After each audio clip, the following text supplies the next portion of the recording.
ගන්න ඉස්සෙල්ලා මෙයා බෞද්ධයෙක් නම් අතන බුදු පිළිම ගාවට යාව ගෙනල්ලා ආම්දුරු කෙනෙක් වඩම්මලා බණ කියලා තමයි ගේන්නේ. ගෙනල්ලා මේ මෙතනට ගෙනල්ලා යාගේ ඊට ඉස්සෙල්ලා ඉඳලා ගෙදරටත් යත් එක කතා කරන්න දෙනවා. ඊට පස්සේ යාගේ බරට වැලි කොට්ටයක් මෙහා පැත්තෙන් ගැට ගහනවා. ගහලා තමයි ඊට පස්සේ මේ ලෑලි දෙක. ඒකට අර වෙලාවට රිවර් එක ඇද්දම ලෑලි දෙක දෙපැත්තට. ගිහිල්ලා යා වැටෙනවනේ වල වගේ යට ලොකු තැටියක්.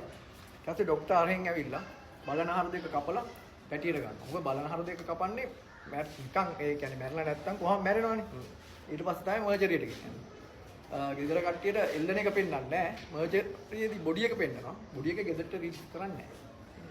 එහා පැත්තේ කළුවර කාමර මේ ඇතුළටත් ඇවිල්ලා ආයි වැරදි වැඩක් කරොත් දාන දවස් 14 21 දාන කළුවර කාමර. දැන් මම අහලා තියෙනවා සාමාන්‍යයෙන් මේ එල්ලලා මරන්න නියමිතව තිබුණ අන්තිම දවස් 7 එහා පැත්තේ තියෙන්නේ. එහා පැත්තේ. ඒකට මේ මෙයා කැමති දෙයක් ඕන කැමති කෑමක් ඕනම දෙයක් ඉල්ලන්න පුළුවන් කියලා. ඇත්තද ඒක? ඔව් ඒක. එයාට ඒ දවස් ගානේ දෙනවා. එයාට මේ දැන් ඇත්තට බොන කෙනෙක් නම් මේ මිලිග්‍රෑම් 50ක්